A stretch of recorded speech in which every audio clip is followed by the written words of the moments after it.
Colloid का मतलब होता है गाढ़ी, थिक या जली जैसा चीज। सिस्ट का मतलब है एक गुब्बारे जैसा स्ट्रक्चर जिसके अंदर फ्लूइड यानी पानी जैसा पदार्थ भरा होता है। तो बेसिकली कोलॉइड सिस्ट एक गुब्बारे जैसा होता है जिसमें हनी या जली जैसी गाढ़ी चीज भरी होती है। इसका जो वॉल यानी कि दीवार होता है ये धीरे धीरे फ्लूइड बनाता है जिससे ये सिस्ट धीरे धीरे बढ़ जाता है।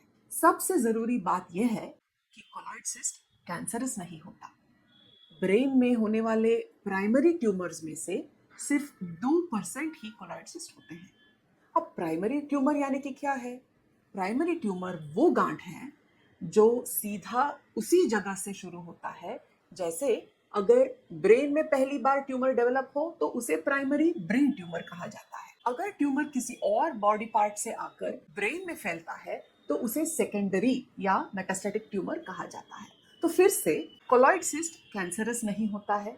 ब्रेन में होने वाले प्राइमरी ट्यूमर्स में से सिर्फ 2% ही कोलॉइड सिस्ट होते हैं। इनमें से 99% केसेस में ये सिस्ट थर्ड वेंट्रिकल में ही होता है। बहुत रेयर केसेस में ये सिस्ट ब्रेन के दूसरे हिस्सों में भी हो सकता है। ज्यादातर ये सिस्ट 30 से 70 साल के उम्र के लोगों में मिलता है, लेकिन कभी कभी बच्चों में भी पाया जा सकता है।